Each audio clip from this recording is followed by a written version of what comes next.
Ben, ça représente mon enfance, l'école. Je suis allé à l'école à Cheval Blanc jusqu'à l'âge de 14 ans. Il représente ma vie de professionnelle, ma vie enfantine, ma vie en totalité. À Cheval Blanc, c'est mes racines, c'est ma vie, Je pense que j'ai toujours habité à Cheval Blanc et que je ne partirai pas. Ah ben c'est mon pays, couillon. C'est toute ma vie, tout simplement. Hein. C'est mon cocon, c'est là où j'ai fait mes premiers pas. Ah ben c'est toute notre vie. Hein. Ah ouais, c'est mon village, ouais. Le village de Cheval Blanc, ben, en fait c'est toute ma vie parce que je n'ai pas connu d'autre village. Il est magnifique, c'est vrai, hein. Il faut reconnaître. Hein. Et tous les gens veulent venir habiter à Cheval Blanc, mais il n'y a plus de place, c'est restreint.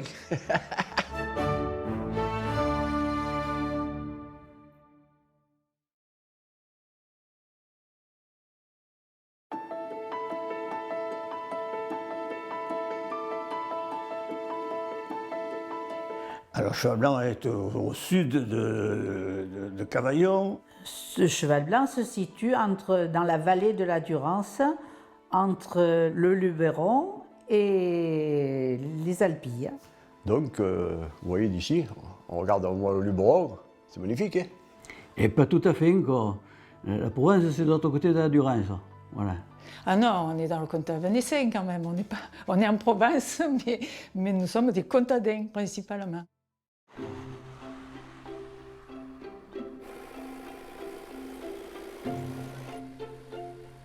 Ah, qu'est-ce qui me plaît à Cheval Blanc? Ben, c'est déjà cette identité rurale, c'est déjà la chance d'avoir un environnement exceptionnel.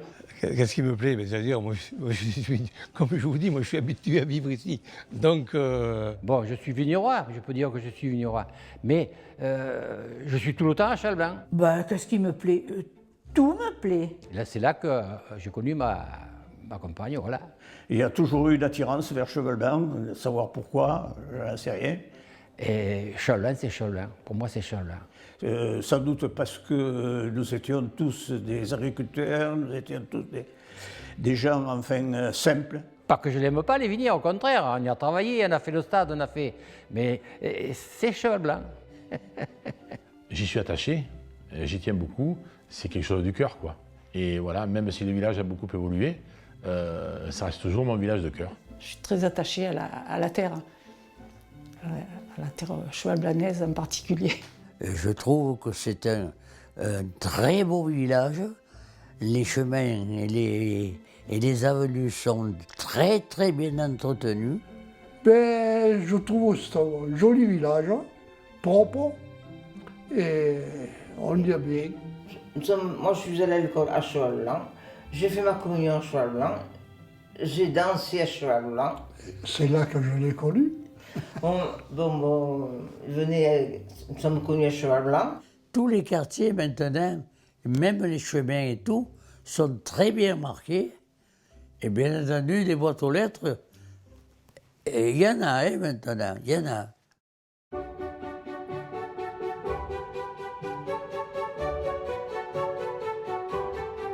Les cheval-blanais, on les appelle les grosses têtes à cause des beaux ols qui pouvaient être récoltés dans le village. Alors les grosses têtes, bon, ben ça semble péjoratif, mais ça tient surtout, enfin, autrement dit, de la grosseur des têtes d'ail qu'ils cultivaient. À Cheval Blanc, ils se faisaient de l'ail comme un peu partout autour de Cavaillon, quoi. Et à Cheval Blanc, ils avaient plutôt de gros calibres d'ail. Et c'était les grosses têtes, les têtes d'ail, quoi. Mais c'est vieux, ça, hein. Voilà, c'est ce que disaient les anciens. Moi, j'ai toujours entendu raconter comme ça.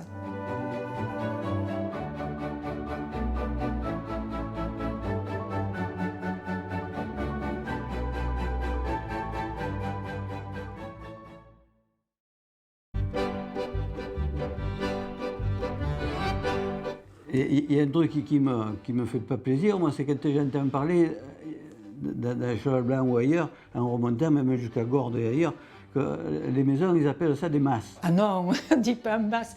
Alors on disait une bastide, une grange ou une ferme. Et en masse, ici c'est des bastides. On est dans le comtat venessin, nous ici c'est des bastides. Les masses, c'est en Provence, il faut passer la Durance. Et après, là, c'est légal, c'est autorisé, tandis qu'ici, ça l'est pas. Ça, c'est parce que maintenant, le mas, c'est plus pompeux, c'est beaucoup plus, beaucoup plus flatteur, mais non. Où mes parents, mon père est né, où la famille Pécou a atterri, c'est la Grande Bastide. C'est pas le mas du Pilier ou le mas de la Piboule ou autre chose.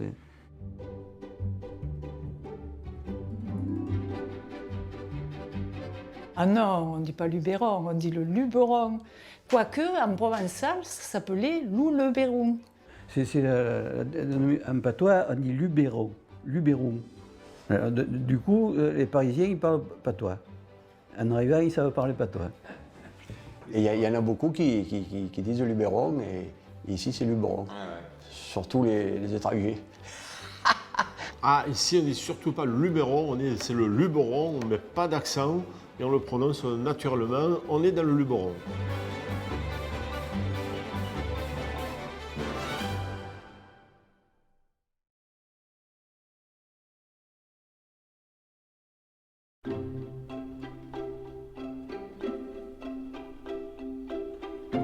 L'activité principale du village était au début des années avant, c'était de culture maraîchère. Et rien d'autre. On peut dire que l'essentiel de Cheval Blanc était composé d'agriculteurs. Si je ne fais pas erreur, il y avait plus de 300 exploitations familiales à Cheval Blanc. Mais chaque bastide, il y avait une famille. C'était simple, ça. Maintenant, des exploitants qui habitent la commune de Cheval Blanc, je ne sais pas s'il en reste 5. Vous voyez la différence.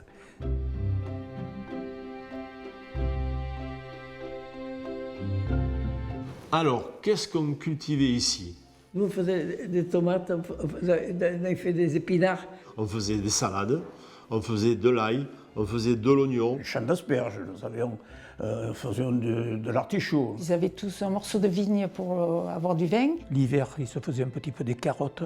Une parcelle de blé pour les volailles et pour porter au moulin. Et on laissait reposer de temps en temps les terrains pour de faire des céréales qui ensuite nous faisaient du fumier, qui nous permettait de mieux nourrir la terre pour ensuite recommencer encore des productions maraîchères.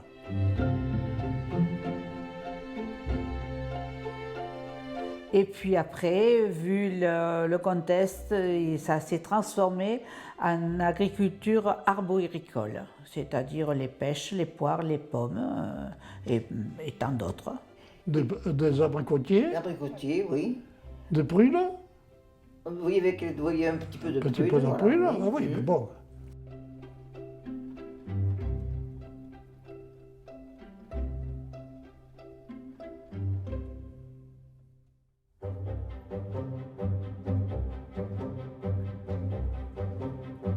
Ah, alors la taille d'exploitation, à l'époque, on ne parlait pas en hectares. À l'époque, on parlait en éminé. Et l'éminé, c'est une surface qui est équivalente à un peu moins de 1000 m². Moi, j'avais un ami de la famille, il faisait du radis de persil, quoi. Il vivait sur une exploitation de peut-être 2 ou 3 000 m², quoi. C'était... Le voisin, il avait une petite surface, il avait 1,5 hectare. 3 ou 4, voilà. Pas plus. J'avais 15 hectares. Lorsque j'étais jeune et que je travaillais dans la ferme de mes parents, eh bien, nous avions 5-6 hectares. Les gens étaient moins gourmands que maintenant. Moi, je me mets dans le sac. Puis Cheval Blanc, le moindre petit lopin de terre était cultivé. Il n'y avait pas un terrain en friche. La moindre petite parcelle de quelques centaines ou quelques milliers de mètres carrés était très prisée et puis il n'y avait aucune friche nulle part. Tous les terrains que vous voyez le long de la route de Pertuis, tous les terrains étaient remplis de tomates, de melons. C'était le jardin de la Provence. Hein.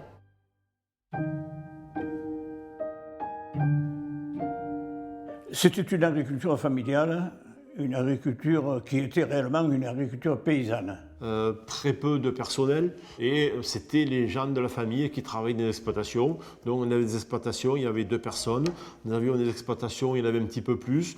Voilà, puisqu'il y avait donc 3 générations qui étaient réunies. Il y avait les grands-parents et les grands-oncles, il y avait donc les enfants et les petits-enfants. Et je voudrais quand même rendre un bel hommage à tous ces gens qui ont travaillé durement à la terre parce que pour l'avoir pratiqué, c'est vraiment quelque chose Il faut vraiment être passionné et ne pas compter ses heures et la peine pour travailler. Voilà. Elle était là, elle a coupé les melons, elle ramassait les pommes. Moi je tenais la comptabilité de ma marchandise. Mais elle s'occupait des impôts, de tout le reste. Alors moi j'ai été agricultrice, fille d'agriculteur, agricultrice, et j'ai toujours baigné dedans. Même quand on était jeune, on ne se posait pas la question qu'est-ce qu'on va faire plus tard. On savait que bon, on avait 9 chances sur 10 de se marier avec un agriculteur et de devenir agricultrice. On disait agricultrice, mais on était épouse d'exploitant puisqu'on était sans profession à ce moment-là. Et c'était pas très flatteur quand même, hein, puisqu'on travaillait tout le jour, mais on était sans profession. On était épouse d'agriculteur, c'est tout, un point c'est tout. On commençait par donner manger aux poules, on allait porter les enfants à l'école, puis on partait au champ. Après, à midi, il fallait avoir préparé le repas, puis il fallait s'occuper du linge, il fallait étendre le matin, ramasser le linge le soir, repasser.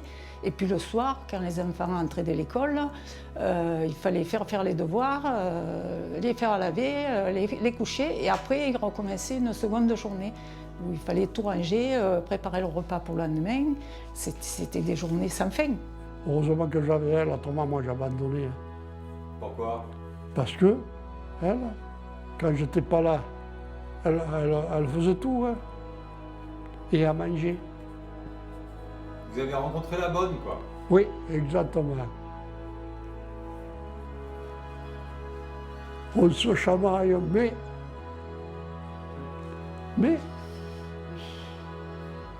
Hein?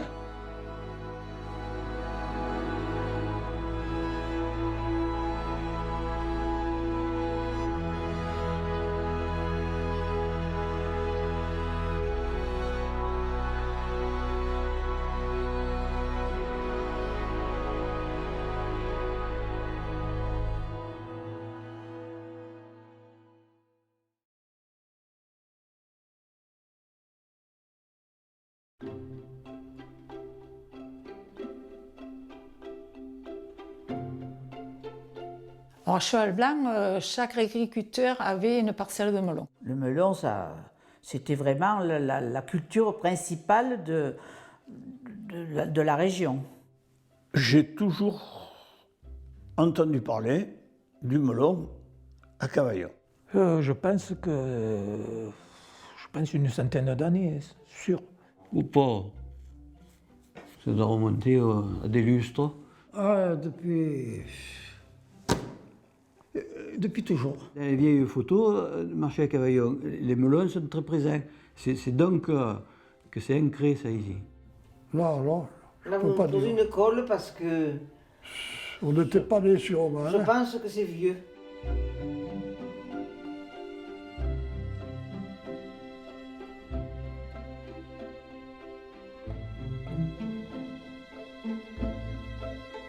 Premièrement, lorsqu'on cultivait nos propres graines. On avait chacun nos graines, on gardait notre semence. Et puis de temps en temps, le collègue, elle était un peu plus productive, il nous en passait. On en faisait faire un peu dans les montagnes et on récupérait les graines de la montagne. Une variété qu'on appelait le Jean-Jean, c'était le nom d'un producteur qui gardait ses graines et qui faisait un très bon melon. J'ai ce souvenir-là. Pendant la saison, le melon qui correspondait mieux aux besoins du marché, hein, c'était pas le plus gros, mais c'était pas le petit surtout. Enfin, il le choisissait, enfin, c'était une habitude, quoi. Il choisissait à la beauté du melon. On les gardait de côté, on les faisait mûrir doucement et après on récupérait les graines. Et ça, c'était sacré, il ne fallait pas y toucher à ces graines de melon, hein, parce que c'était important, c'était la récolte de l'année suivante. Et puis, lorsqu'il commençait à avoir le petit germe, on le mettait, on le semait dans ce qu'on appelait les couches.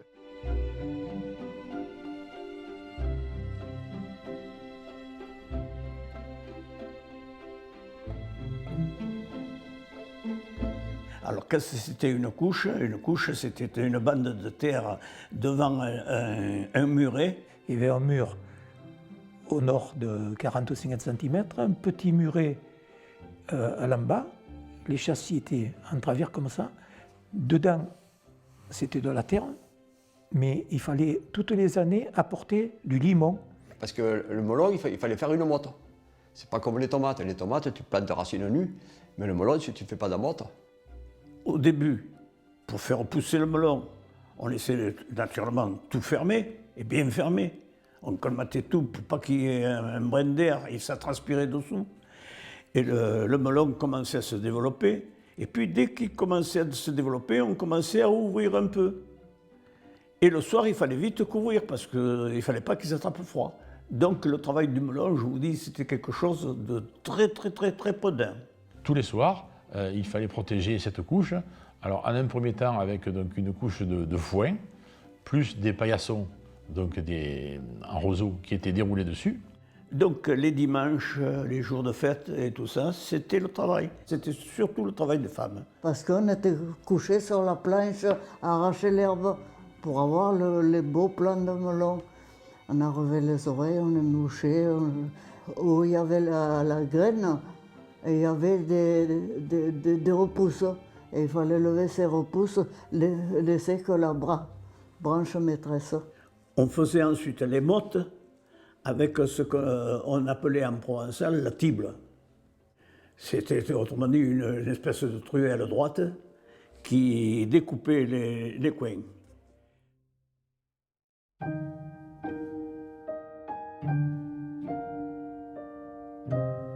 Alors, parlons du melon de cheval blanc. Je crois que là, il y a beaucoup à dire. Il faut savoir que le melon de cette époque-là, c'était le Charentais lisse. Le Charentais lisse, c'était un melon qui avait une peau très fine, d'un goût qui n'existe plus et qui n'est pas connu. C'était un melon qui était difficile, je vous dis, à travailler, mais c'était un melon qui était difficile aussi à choisir pour avoir un bon melon. Ah. Comme on faisait à l'époque, il fallait regarder qu'il ait une robe qui soit d'abord régulière, qu'il ait une robe bien luisante. Alors autour de la queue, on voyait que ça commençait à se fendiller un petit peu. Et puis on sentait l'odeur. Et quand le pécou, c'est quoi?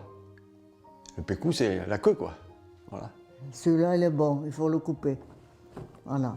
On ne coupait pas le melon à la grosseur, comme c'est le cas à l'heure actuelle. Donc il fallait bien regarder le melon avant de le cueillir. Le Charentais de notre époque, s'il avait été bien cueilli, avait un goût que les gens ne le connaissent pas. Maintenant, les melons, il faut 1 kilo, ils sont tous la même grosseur. Ils ne sentent plus rien maintenant, les melons. Ils ne sentent plus rien, les melons. Mais à cette époque-là, ça sentait le melon parce que le melon, il sentait, quand il était bien mûr, il sentait mieux que quand il était vert. Et lorsque vous rentriez dans une remise, eh bien, vous étiez réellement, enfin, dans les vapeurs de melon. C'était quelque chose qui vous prenait dans les narines. Vous saviez qu'il y avait du melon, là. Et vous avez des souvenirs, vous, de ces odeurs? Oh oui. Alors, parce que c'était haut, tu ne les voyais pas dedans. Alors on avait un genre de bâton, là, et à travers les feuilles, tu cherchais. Là. Avec le bâton, effectivement, pour voir si le melon était mûr ou pas, on faisait bouger les feuilles, parce que derrière les feuilles, on ne voyait pas forcément la couleur du melon. Et quand il y en avait un jaune, quand tu le coupais, l'œil du coupeur faisait qu'il était prêt ou il n'était pas prêt, mais vous savez, il ne se trompait pas beaucoup. Et moi, je passais, quand mes parents les coupaient, moi je passais au bord et mon père les envoyait. On appelait ça à l'époque, on récassait les melons. Donc quand on était tout gamin, mes parents coupaient les melons et donc nos parents nous envoyaient les melons, mais parfois à 6, 7, 8 mètres. Et donc il fallait bien qu'on fasse attention pour rattraper le melon. Mais des fois, quand il envoyait, il manquait, bon, il éclatait, alors là ça gueulait.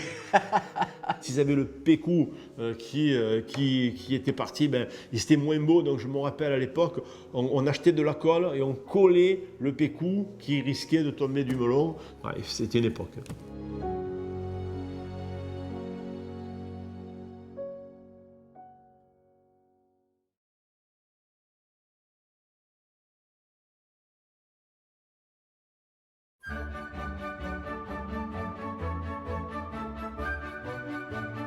Alors, à l'époque, on cultivait le melon sous des châssis. Un châssis, c'était un cadre en bois. Un châssis, ça ressemble à une fenêtre, hein, tout simplement. Mais c'était un cadre Avec des feuilles. avec des feuilles. 4 feuilles en vitre. Oui, les grands, c'était de 4 feuilles. Oui. Et les petits, c'était de 2 feuilles.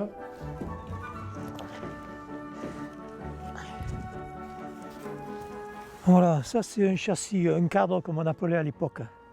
Vous voyez, ça fait 1,80 m par 70 de large. Et après, ça servait en plantant sur des mini-buttes en longueur. On faisait une butte plus haute et plus basse de ce côté. Et ça servait pour faire pousser les plants en début de saison.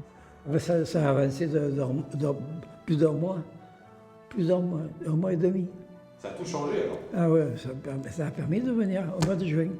Sinon, le melon plein champ, il arrivait au mois de juillet. Comme dans toute culture maraîchère, surtout sur le melon, il suffisait d'arriver bonne heure.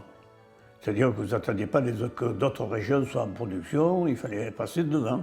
L'intérêt, c'était d'être précoce, et la précocité, elle était ici parce qu'on avait de l'eau. Donc je pense qu'on était les premiers et les leaders, en tout cas sur notre territoire, à utiliser ces cadres et ces châssis.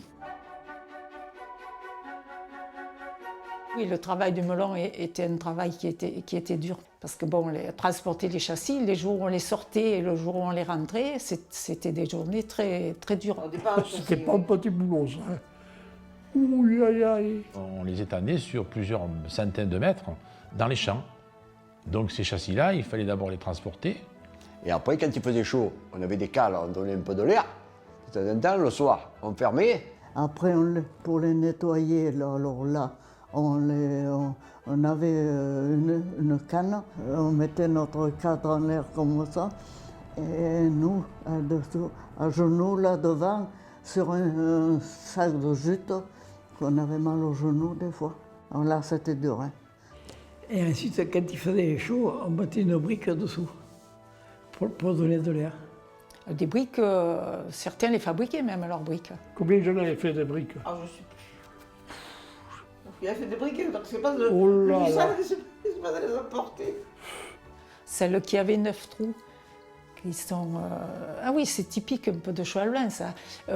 Ces briques-là, vous les retrouvez à la chapelle de la Roquette, parce que quand ils avaient construit la chapelle, ils avaient fait avec les moyens qu'ils avaient, et il y a tout un pan de mur qui est fait avec les briques à melon, et qui est resté sans être crépi, et je trouve que c'est une bonne chose. C'est vraiment cheval blanc, c'est typique.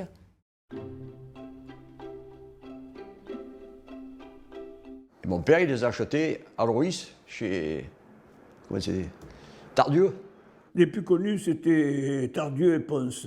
Les châssis, on les achetait, à ma connaissance personnelle, je n'en connaissais pas d'autres, mais il y avait une société qui s'appelait les établissements Tardieu à Loris, qui fabriquait des châssis avec des montants de bois et des vitres. Tardieu s'appelait, à Loris. À Loris, oui. Voilà, qui a fabriqué pendant peut-être 50 ans des châssis. Hein. Oui, mais bon, il y en a qui les achetaient. Nous, on les louait. Et puis on les retournait. Non, on les gardait, je crois, d'une année sur l'autre. Ah ben oui, mais à la fin. À la fin, oui. À la fin, on les retournait. Parce qu'il y a eu le plastique, on les a retournés, voilà. Et après, bien, on retirait les cadres quand les plants étaient assez gros. Et on disait, on étire les melons, c'est-à-dire on plaçait les branches pour qu'elles aillent dans le bon sens. Après, on tombait la brique de derrière, après on faisait sortir les melons des cadres, puis après il fallait dégager tout ça. C'était une purge après l'autre. Tous les jours. Tous les jours. Pas de dimanche. Hein. On ne sait pas ce que c'était un dimanche. Nous, on travaillait fête et dimanche. Mais bon, on s'en est sortis. Et on retirait les cadres, on les rentrait, on les plaçait, on les faisait sécher d'abord, puis on les replaçait pour l'année suivante. Oui, puis on les entretenait bien. Je veux dire, pour nous, c'était important le cadre, le châssis. Un patrimoine presque. C'était presque. C'était pas une richesse, mais c'était un outil de travail, quoi. Un outil important.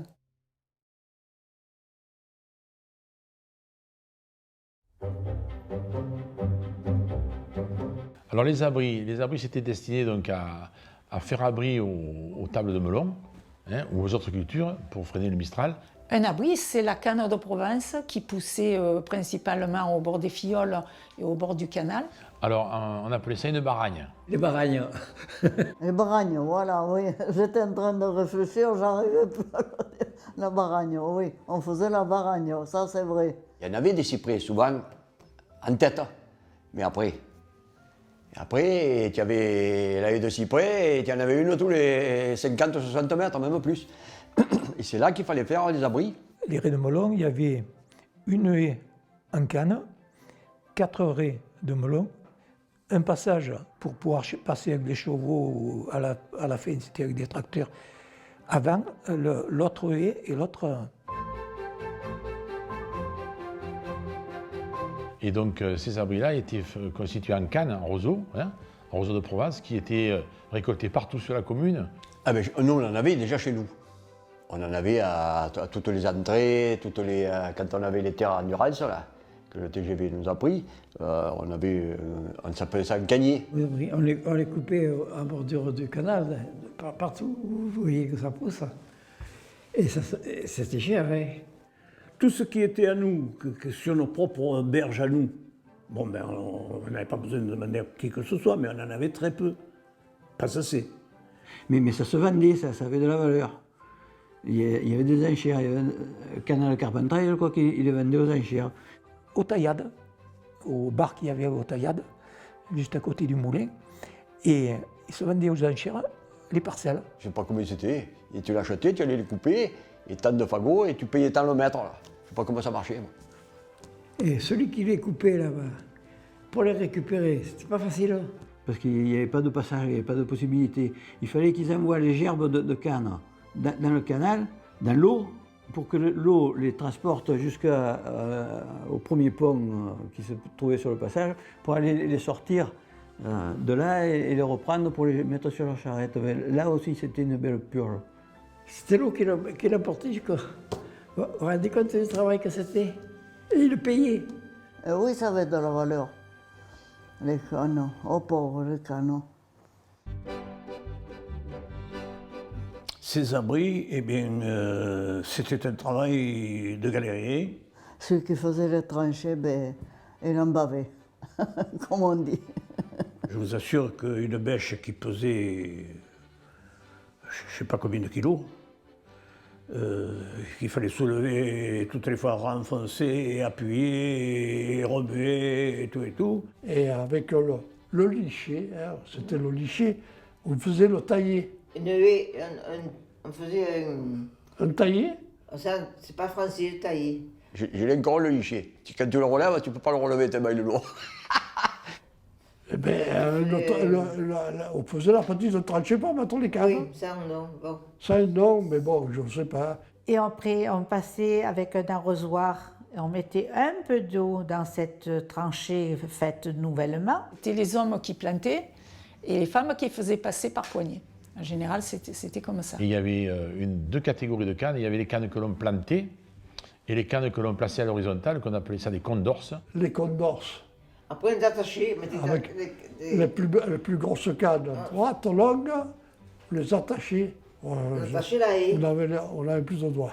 C'est là qu'il fallait un fil de fer entre les doigts. Là. Fais-le, toi, tu vas voir. Mais, il faisait une gagne, clac, il pétait comme ça. Il faudrait le refaire, ça. Ce serait dur à le refaire. Des fois, je prenais le poing dans le nez, qui casse. Et on en a attaché des cannes. On était au fond. Donc la canne de Provence, c'était important aussi pour nous.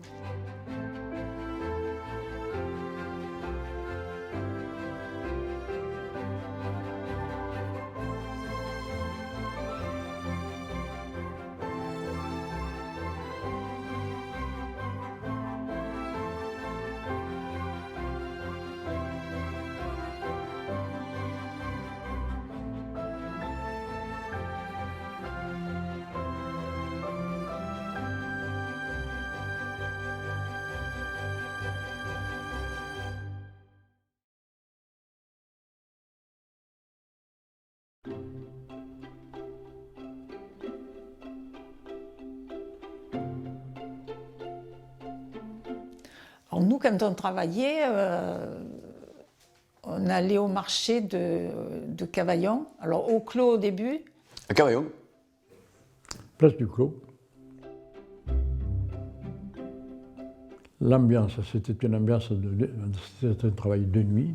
Quand on arrivait, c'était à se disputer, pour ainsi dire, l'emplacement, le coin. Il fallait y être 3-4 heures du matin. Et vous aviez déjà débarqué votre produit, une partie des produits, la veille au soir et jusqu'à des 10h30, 11h du soir. J'ai vu coucher sur le banc au Clos. Pourquoi? Pour arriver bonne heure, pour pas qu'on nous prenne la place. Voilà. Ah ben c'était l'effervescence le matin, chacun arrivait avec le camion, moi j'accompagnais quelquefois mon père. C'était la bonne ambiance, puis les melons tous dans les banastres. Là. Corbeilles. Les corbeilles, les banastres, comme tu veux. Et là, ils mettaient toute la frisure, et le melon, c'était magnifique.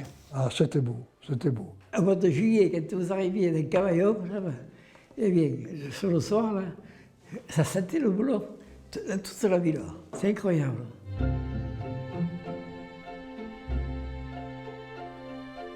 Oh, c'était la folie. À la sortie de leur bistrot, là, ils avaient le grand haut-parleur, là, et le micro à l'intérieur, et ils gueulaient ça, et ça se résonnait dans toute la place. Et qu'est-ce qu'ils gueulaient par exemple? Eh bien, ils appelaient le truc, un tel, Et ça se faisait au bar, hein. Un tel, téléphone.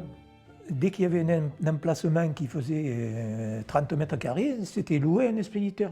Il y avait beaucoup d'expéditeurs à l'époque à Cavaillon? 121.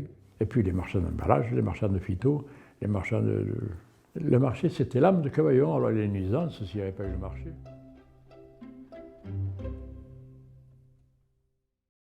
Et puis alors, les cafetiers. Parce que les cafetiers, je vous assure qu'ils ne s'ennuyaient pas. Ah, il n'y avait que ça, des deux côtés. Des deux côtés, c'était que des restaurants, il n'y avait que ça. Ça consommait, et ça parlait. Oui, il y avait des cafés, il y avait un café qui s'appelait Le Fin de Siècle, qui avait des très gros expéditeurs, là. Il y avait une maison qui s'appelait Boscar, le Ravotte, à cette époque-là, Fabre, etc. Et puis, il y en avait qui, que je vous ai dit déjà, qu'il y en avait qui se payaient de bons petits gueuletons s'ils avaient fait un bon marché. Et une fois qu'on avait tout vendu, il attaché le cheval et on a mangé la daube. Je me rappelle, ouais. C'était que des restaurants qui avaient là-bas. Mais là, c'était typique, c'était super beau. C'était une rigolade permanente, et les plats cuisinés, mais une cuisine, des andouillettes, des tripes, des vrais plats. Mais là, quand on déjeunait... Monsieur Vache, il buvait pas mal, lui. Et puis, quand il revenait du marché, il était complètement sous. Donc, il le chargeait sur la remorque et le cheval, il revenait tout seul. Et quand le cheval il est arrivé, la mère et la fille, il y avait ma mère, elle te le raconterait, elle l'a attrapé comme ça, on le balançait au bout de la cour. Quand il se réveillait, il allait travailler, le lendemain, il recommençait tous les jours, c'était pareil. Mais il n'est pas mort vieux. Et comment il faisait le cheval pour retrouver son chemin? Eh bien, je ne sais pas. Il revenait tout seul.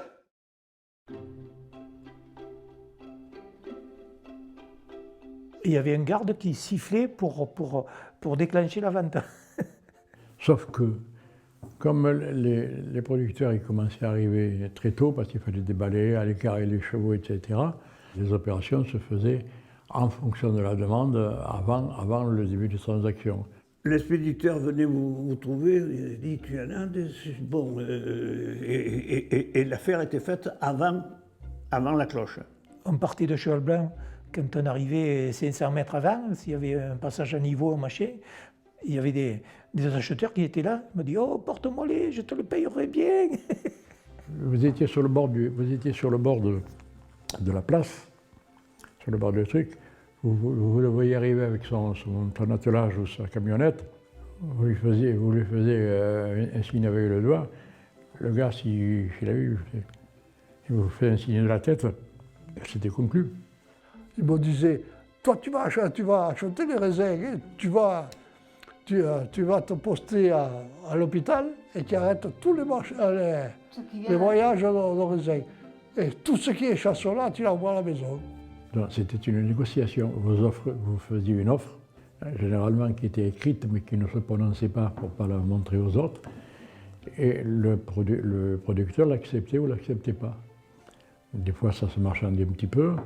Et donc, le feuillet, il était forcé, on en faisait un autre, puis un autre.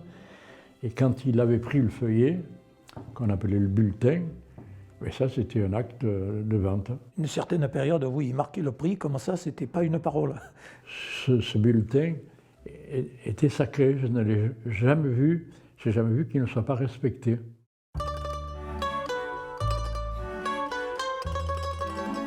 Alors vous aviez des porteurs, des gens des pauvres gens qui avaient des fois un âne avec une petite remorque, ou alors même c'est eux-mêmes qui se mettaient à l'attelage et qui traînaient votre lot de melons ou votre produit pour aller le porter chez l'expéditeur.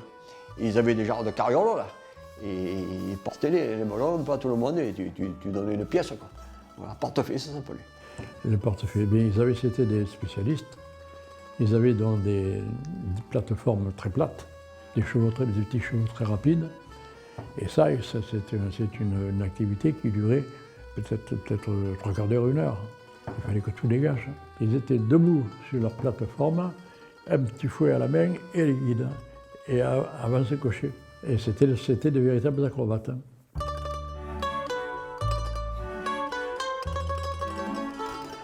Alors, le métier de déballeur, c'était de déballer, de prendre les melons qui arrivaient du producteur, et de les juger, et le cas échéant, alors, bon, vert, tournant et mûr. Alors, le déballeur, il savait parfaitement reconnaître un très bon melon. Si vous dites à votre déballeur, je vais faire un cadeau, là, fais-moi un plateau là, qui soit bon, là, il savait qu'il fallait le prendre. Tous les jours, on faisait entre 10 et 15 tonnes de melon. Et ça me passait tout dans les mains. Hein. D'abord, chez Bouffard, on m'appelait le laser du melon. D'abord, madame, on me dit, Primo, je veux un bon melon. Ça ne s'adressait pas à Primo.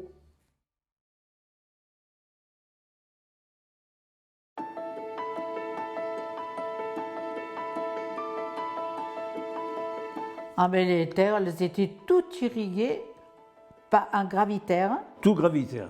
C'est l'irrigation la plus antique qui puisse y avoir. C'est celle qu'on fait en Afrique, qu'on fait partout.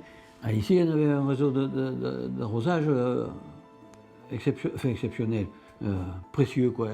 Parce qu'on avait le canal Carpentras, le canal Saint-Julien. Sur Cheval Blanc, où que vous soyez, à moins de 200 mètres, il y a une fiole. À moins de 200 mètres. Sur les canaux en plancher, c'est-à-dire on mettait des planches pour faire relever le niveau. Et c'est vrai que c'était tendu certaines périodes, de plantation, quand on plantait le melon. Mon père me disait, mais ça partait, hein. On se dit la bagarre, hein. Ah ben oui, il avait quoi, il la prenait l'eau et puis il n'arrêtait plus. Et toi tu attendais. Et comment vous faisiez alors là? Quand j'avais trouvé le système, on savait d'où ça venait. On faisait sauter les planches. Les planches, hop, au courant. Et hop, elles ne sont pas les planches pour couper l'eau, parce que j'avais hurlé, hein. Parce qu'on avait semé des fenouilles. On n'avait jamais l'eau pour arroser, pour les faire sortir. Autrement, ils ne sortaient pas, hein. Pour les faire sortir. Il a été fait à l'origine pour faire des moulins. Tout le long, il y avait des moulins de farine. C'est la richesse, hein. Oui. Il a été creusé, hein, je ne sais pas combien. 1171. On n'était pas nés. Il y a 5500 hectares. Ça part de Cheval Blanc, ça finit à Caumont. Au début, le canal Saint-Julien, sa prise de canal Saint-Julien était directement dans la Durance. Et manuellement, ils avaient fait une digue pour retenir de l'eau pour envoyer dans le canal. C'est-à-dire qu'ils mettaient des fagots, ils maintenaient que des piquets, c'était les paysans qui le faisaient ça, mettre des arbres qui fassent butte pour faire monter le niveau de la Durance. Surtout en Durance, planter des pieds en Durance, c'est que des cailloux. Ah, c'est un drôle de travail, je veux dire. Et il fallait qu'ils patolent. Ils avaient une barre quand même, je crois, à l'époque, pour pouvoir travailler correctement. Mais c'est malheureux de temps en temps. Ils venaient des crues qui emportaient tout, qui cassaient tout, et hop, derrière, il fallait qu'ils recommencent. C'était un travail de galérien. Je sais qu'à la fin, ils avaient acheté, le syndicat du Saint-Julien, ils avaient acheté un bulldozer. Mais je crois que c'était la famille Martini. Et Martini qui travaillait là-dedans. Là. Tandis que maintenant, la prise du canal Saint-Julien, elle est là où il y a le fleuriste Escoffier, sur la route de Pertuis. Vous savez, là, elle traverse la route, là. Voilà. Elle prend la prise au canal Capandra.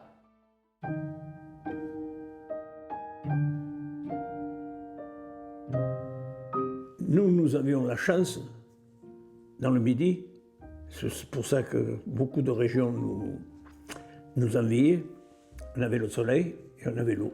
Ah putain, l'eau c'est la vie pour nous, parce que sans eau, là, on crève. Hein. C'était indispensable, hein. Sans ça, il n'y a rien poussé. Hein. C'est pour nous, ça nous a fait vivre et ça nous a fait gagner notre vie. Ici, s'il n'y avait pas eu d'eau, il n'y aurait jamais eu de paysans. Hein. L'eau, c'était le besoin de base. Hein. Si, voilà, il faut planter la vigne, il faut planter des trucs qui ne s'arrosent pas, mais sinon, culture maraîchère, si tu n'as pas d'eau, tu fais rien du tout. Hein. Et oui. Ben, et que regarder les autres villages qui n'ont pas d'eau, comment ça marche. Qu'est-ce qu'ils ont? Ils ont des raisins ou des olives, c'est rien d'autre. Nous avons eu l'eau. Et c'était une richesse.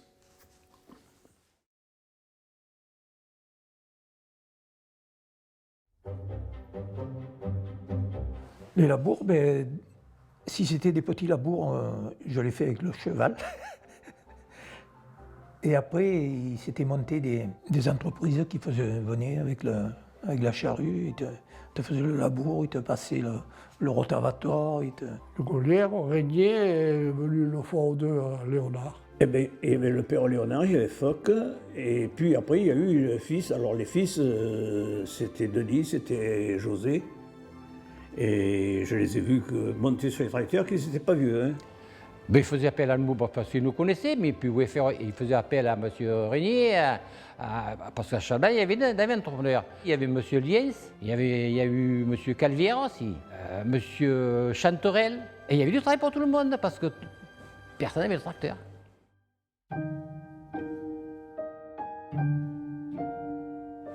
Mais notre père a commencé avant de faire une entreprise, il doit avoir commencé sûrement pendant la guerre parce qu'il avait acheté ce Fordson, un Fordson à essence, au pétrole, c'était le pétrole à ce moment-là. Il avait toutes les roues en fer.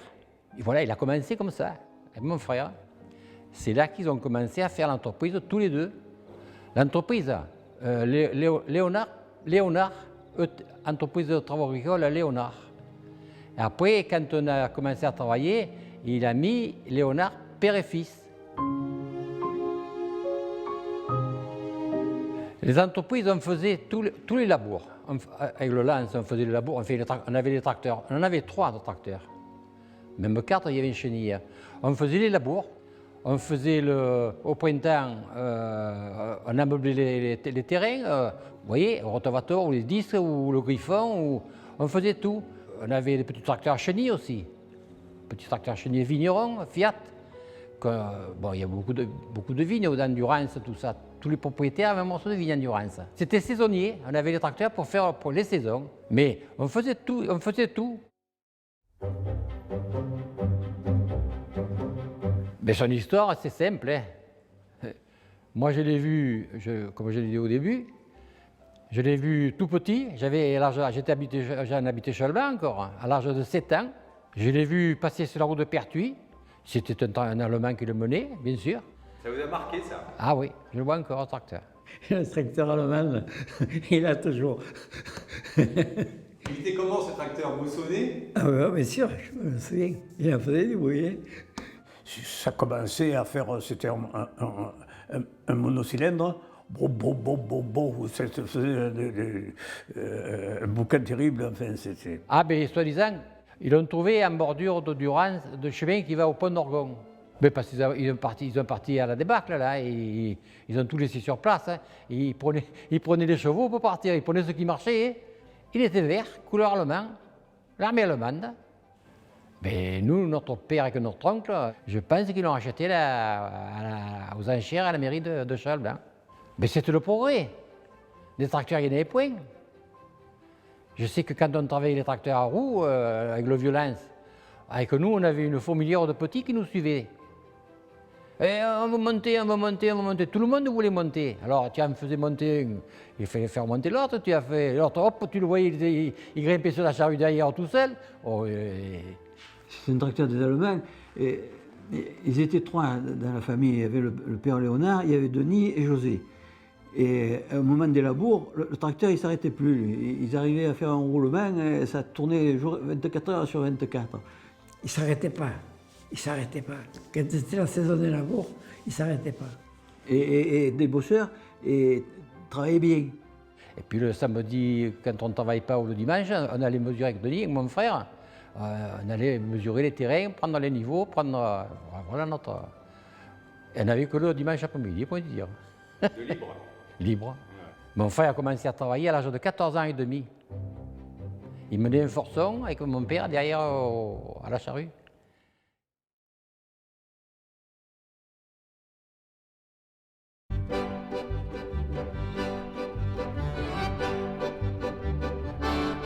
Moi j'habitais à la Canebière, on habitait à la Canebière, nous. Oui, c'est l'avenue là.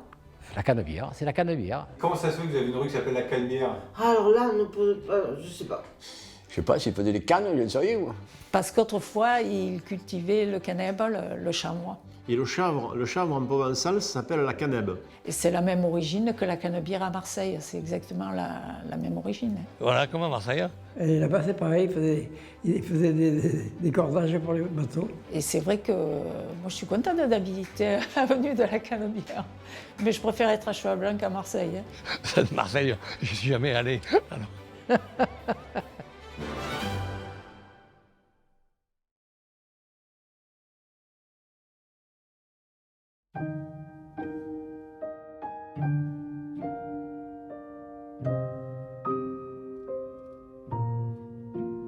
Les Belles, c'est la vitrine de Cheval-Blanc. Hein. Les Belles, c'est une tradition. Alors les Belles, c'est un principe qui est tout simple. Le principe, c'est que les jeunes du village vont rencontrer les filles à marier à l'époque. C'était un petit peu comme ça que c'était identifié. Les filles à marier dans les fermes et donc passer dans toutes les fermes du village pour inviter les filles qui avaient entre 15 et 20 ans, parfois un peu moins, parfois un peu plus, pour les inviter au bal du village. À l'époque, on pouvait faire les belles à partir de 14-15 ans, jusqu'à ce qu'on parte à l'armée. C'est à l'époque, il n'y avait pas les réseaux sociaux, il n'y avait pas les téléphones, et donc on passait dans les fermes pour connaître et pour inviter les filles au bal du soir. Alors, ils faisaient jusqu'à 120 maisons. Ils partaient le matin, ils faisaient le côté droit de la route de Pertuis, ils allaient jusqu'à Logineuf, jusqu'à Rouillefouet, et ils revenaient par le côté gauche. Donc. Après, ils mangeaient et puis ils faisaient tous les cabedans et tous les iscles l'après-midi. En vélo. En vélo. Et puis même moi, j'ai connu les Belles mener la remorque des Belles, qui avait quelques musiciens dessus pour jouer la farandole, menée par un cheval, et un cheval blanc. Alors, on avait 70-80 maisons à 2 farandoles. Et toute la distance à vélo, le soir. Mais c'est des farandoles qui tiraient. Hein. Ça allait vite? Ça allait vite. Ah, les Belles, c'est la plus ancienne tradition du Luberon. Je ne peux pas vous dire quand, mais très ancienne. Oh, je crois que c'était les années 1910, par là. Ouais, Ah oui, donc ça a plus de 100 ans, quoi. Oui, plus de 100 ans, oui. Ils ont fêté les 100 ans l'an 2000, donc approximativement vers 1900. La photo la plus ancienne date de 1912. Mon père les faisait, mon grand-père les faisait. Ça date depuis toujours. On y commande. Comme nous, on y commande. Ah non, je crois que j'ai jamais entendu dire que ça existait ailleurs. Non, non, non. Les belles, c'est uniquement les belles de cheval blanc et on est un exemplaire unique en termes de tradition, en tout cas de ce type. Non, c'est local ça. C'est local. Oh, je ne pense pas. Sous une autre forme peut-être, mais je ne pense pas que les belles soient copiées quelque part. Non, il n'y a que cheval blanc que ça existe. Et avec les belles, il y avait aussi les ermites. Les ermites, c'est ceux qui, soi-disant, récupéraient un peu les sous, ils passaient après les belles. Un peu les sous, un peu les saucisses avant, un peu les œufs avant. Maintenant, les poules, il n'y en a plus guère. Les ermites, c'est le papa, la maman qui a une famille nombreuse et qui ramasse ils passent après les belles, on leur donne des œufs, on leur donne surtout des œufs. Quand ils arrivaient, Et surtout. Voilà. Et pour nourrir leur famille. Et le lendemain, c'était les carmentans. Et les carmentans, alors là, c'était la mère, le curé, il y avait un peu tout le monde. Et puisque le carmentan, il était sur la remorque, lui, il était mort, parce que le soir, il le brûlait. Et tout le reste, toutes les belles, c'était les petits. Voilà. Et là, on repassait dans toutes les maisons le lendemain. On refaisait toutes les maisons. Alors à la base, c'est un costume de farandoleur, avec le béret rouge, la chemise, le pantalon blanc et la taillole rouge. Surtout les costumes, ils sont beaux. Hein. Je ne sais pas si vous avez vu. Oh, super beau. Hein. Oh. Mais en plus, sur le costume des belles, il y a toutes ces paillettes et ces rubans froncés qui font un costume d'une richesse, c'est exceptionnel. C'est un costume qui est exceptionnel. Et ces petites paillettes, qu'il fallait les coudre 2 fois, autrement ça ne tenait pas. Alors tu montais d'en haut, tu prenais d'en bas, tu prenais en haut, encore en bas. Oh là là, vraiment c'était la galère. Ah oui, c'est énorme le nombre d'heures de travail, parce que c'est le petit travail de fourmi, quoi. Il fallait faire sur l'épaule de la chemise, il fallait faire une rose avec le ruban, mais alors du ruban large comme ça, qui pendait jusqu'au coude. J'ai galéré pour faire cette rose. Et là, il y a le nœud et de l'autre côté, la cocarde avec les rubans qu'on va couper et que les filles vont récupérer le soir de la fête. Je ne reviens pas que j'ai donné tant de points là-dedans.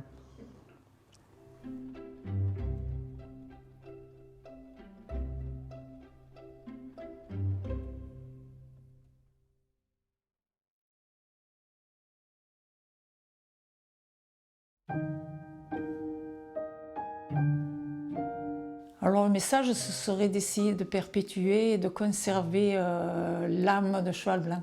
De rester dans le village déjà, voilà. Mais je dois dire qu'ils ont la chance d'habiter un village exceptionnel. Pour les jeunes, je pense qu'il y a de quoi faire. Hein. Voilà, voilà. Et qui profitent de la vie, tout simplement. Ben, ce serait de profiter de l'état d'esprit, de la simplicité de ce village. Qu'ils aient l'envie que le village reste un village. Ouvrez-vous aux autres, participez à toute une manifestation qui puisse, qu'on vous propose, et il y a place pour tout le monde, et vous serez les bienvenus à Cheval Blanc. Et même si vous êtes là depuis peu de temps, vous serez considérés comme des cheval blancs. De continuer les traditions. Hein. Je n'ai pas trop de réponse là-dessus. Moi, je trouve qu'ils se débrouillent pas trop mal. Et il faudrait que les nouvelles générations arrivent à avoir encore à se côtoyer. Mais de continuer à faire ce qu'ils font. Moi, je dis toujours que c'est ma référence à moi. C'est ce qu'ont fait nos grands-parents. Parce que ces gens-là, avec pas de moyens, ils nous ont laissé un patrimoine formidable. Il faudrait pouvoir s'inspirer de ce qu'ont fait nos vieux. Voilà. Ça serait d'en prendre soin. Voilà. Non, autrement, je ne vois pas ce que je peux vous dire plus.